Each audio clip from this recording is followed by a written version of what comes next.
విజయవాడని ముంచెత్తిన వరదపై YCP అధినేత YS Jaganmohan Reddy చేసిన వ్యాఖ్యలపై ఇప్పుడు తీవ్ర స్థాయిలో విమర్శలు వెల్లువెత్తుతున్నాయి.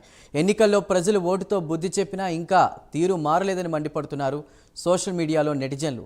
ఇంకా అసత్యాలు ప్రచారం చేస్తూ అమరావతిపై విషం చిమ్ముతున్నారని ధ్వజమెత్తుతున్నారు. అదేవిధంగా బుడమేరుపై జగన్ చేసిన వ్యాఖ్యలపై సామాజిక మాధ్యమాల్లో తెగ ట్రోల్స్ చేస్తున్నారు. ఇంతకీ జగన్ ఏమన్నాడు? జగన్ వరదల్లో కూడా బురద రాజకీయం చేస్తున్నాడా? ఇంతలా సోషల్ మీడియాలో ట్రోల్స్కి కారణం ఏంటి? Have a look.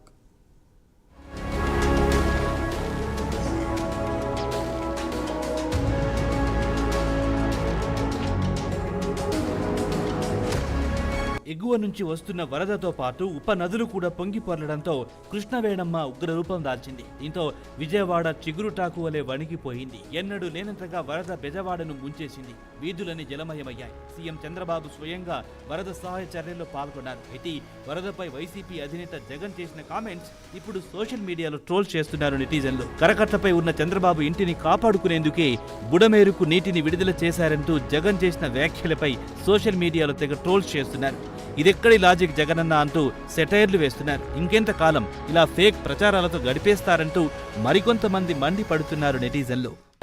తుఫాన్ వచ్చినప్పుడు జగన్ ముఖ్యమంత్రిగా ఉన్నప్పుడు తుఫాన్ వచ్చినప్పుడు కలెక్టర్ గారికి నేను చెప్పేవాను, నేను మీకు వారం రోజులు టైం ఇస్తా ఉన్నా, వారం రోజుల తర్వాత నేనే వస్తాను, వచ్చిన తర్వాత నేను ప్రజలతో మమేకమై నేను అడుగుతాను. ఏ ఒక్కరి నోట్లో నుంచి కూడా కలెక్టర్ మాకు పలకలేదు, కలెక్టర్ స్పందించలేదు, కలెక్టర్ వల్ల మాకు నష్టం జరిగింది అన్న మాట ఎప్పుడూ వినపడకూడదు అని చెప్పి నేను ఆదేశాలు ఇచ్చేవాడిని. మా కలెక్టర్ బాగా పనిచేశాడు, మా కలెక్టర్ మంచివాడు అనే మాట వినపడాలి అని చెప్పి గట్టిగా కలెక్టర్లకు ఎప్పుడు చెప్పేవాడిని. చెప్పిన ప్రకారం నేను ఖచ్చితంగా వారానికి నేను వారం రోజుల తర్వాత నేను పోయేసరికి వాలంటీర్ సైన్యం అక్కడ ముందే ఉండేది. గ్రామ సచివాలయాల్లో పనిచేసే మొత్తం పిల్లలందరూ కూడా అక్కడే ఉండేవాళ్ళు. ఆ వారం రోజుల పాటు వాళ్ళంతా కూడా ప్రభుత్వం అంతా కూడా పూర్తిగా కలిసి ప్రతి గడపకు వెళ్లి సహాయ సహకారాలు అందిస్తూ మొట్టమొదటిసారి కుటుంబానికి 2000 రూపాయలు సహాయం కూడా, ఆర్థిక సహాయం కూడా అందించిన పరిస్థితులు ఎప్పుడైనా ఉన్నాయి అంటే అది ఒక్క జగన్ ప్రభుత్వంలో మాత్రమే జరిగింది.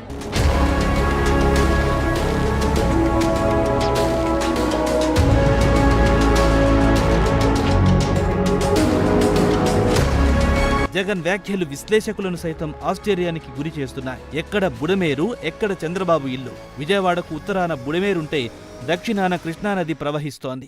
ఈ రెండింటి ప్రవాహ మార్గాలు వేర్వేరుగా ఉన్నాయి. అసలు కలిసే అవకాశమే లేదు. అయినా కూడా గుంటూరు జిల్లా వైపు కరకట్టపై ఉన్న చంద్రబాబు ఇంటిని కాపాడుకునేందుకు బుడమేరుకు నీటిని విడుదల చేశారంటూ వైఎస్ జగన్ వ్యాఖ్యానించడంపై పలు విమర్శలు వెల్లువెత్తుతున్నాయి. విజయవాడలోని సింగ్ నగర్ పర్యటన సందర్భంగా వైఎస్ జగన్ మీడియాతో మాట్లాడుతూ కరకట్టపై చంద్రబాబు ఇంటిని రక్షించుకునేందుకే విజయవాడలోని ఈ ప్రాంతాన్ని నీటిమయం చేశారని అన్నారు. పైగా తాను ప్రతి ప్రశ్న లాజిక్గా అడుగుతానంటూ గొప్పగా చెప్పుకొచ్చారు. కృష్ణానదికి గత 25 ఏళ్లుగా రాని వరద వచ్చింది. గరిష్టంగా 11.43 లక్షల క్యూసెక్కులకు పైగా వరద వచ్చింది. బుడమేరుకు వచ్చిన వరద కేవలం 35,000 క్యూసెక్కులే. అంటే 35,000 క్యూసెక్లను ఆపితే కృష్ణానదికి వచ్చే వరదంతా ఆగిపోతుందా?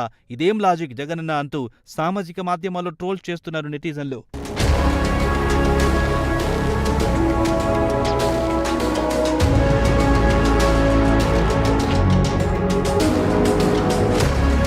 మరోవైపు రాజధాని అమరావతిపై కూడా వైసీపీ సోషల్ మీడియా విషం చిమ్ముతోంది. పరిపాలనకు కీలకమైన సచివాలయానికి ఇప్పటి వరకు వరద ముప్పు లేదు. ఎమ్మెల్యే, ఐఏఎస్ అధికారుల నివాస సముదాయాల వద్ద కూడా పరిస్థితి అంతా బాగానే ఉంది. వచ్చిన వరద కొండవీటి వాగు ఎత్తిపోతల ద్వారా కృష్ణానదిలోకి వెళ్లిపోతోంది. అయినా కూడా వైసీపీ సోషల్ మీడియా పనిగట్టుకుని రాజధాని అమరావతిపై విషం చిమ్ముతున్నారు. వర్షం కురుస్తున్నప్పుడు సాధారణంగా 1-2 గంటల పాటు నిలిచే నీటిని చూపిస్తూ అమరావతి మునిగిపోయిందంటూ సామాజిక మాధ్యమాల్లో ఫేక్ వార్తలను ప్రచారం చేస్తున్నారు. వాస్తవంగా రాజధాని ప్రాంతంలో ముఖ్యమైన నిర్మాణాలకు ముంపు బెడదలేదు. కొన్ని పత్రికల్లో ఫోటోలు కూడా వచ్చాయి. దీంతో సోషల్ మీడియాలో కొంతమంది చేస్తున్న ప్రచారం నకిలీదేనని అర్థమవుతోంది. అమరావతి ముంపు ప్రాంతమనే జగన్ దుష్ప్రచార కలను సాకారం చేసేందుకు కొంతమంది కృషి చేస్తున్నారని మంత్రి నిమ్మల రామనాయుడు ఈ సందర్భంగా మండిపడ్డారు. కొన్ని పేటీఎం బ్యాచ్లు, పెయిడ్ ఛానళ్లు దుష్ప్రచారం చేస్తున్నాయని ధ్వజమెత్తారు. 11.5 లక్షల క్యూసెక్ల నీరు పోటెత్తినా అమరావతి చెక్కు చెదరలేదని మంత్రి నిమ్మల అన్నారు. అమరావతిపై ఫేక్ న్యూస్ ఎవ్వరూ నమ్మొద్దని సూచించారు. అమరావతిపై విషం చిమ్మడం వైసీపీకి మొదటి నుంచి అలవాటే అని, రాజధానికి ఎలాంటి ప్రమాదం లేదన్నారు.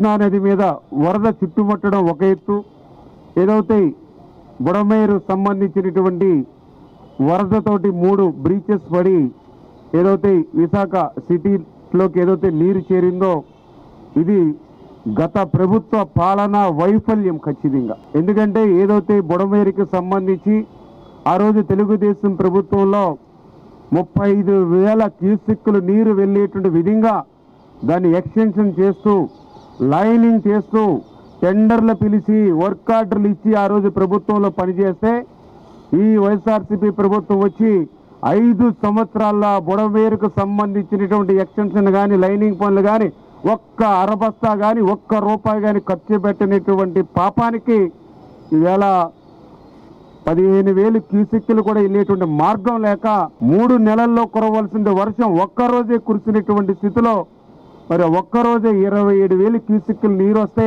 వైసీపీ అధినేత జగన్ ఆ పార్టీ శ్రేణులు చేస్తున్న దుష్ప్రచారంతో సామాన్యులు కూడా నోటి మీద వేలేసుకునే పరిస్థితి నెలకొంది. ఇకనైనా మారవ జగన్ అంటూ జగన్ కామెంట్స్ పై దుమ్మెత్తి పోస్తున్నారు జనం.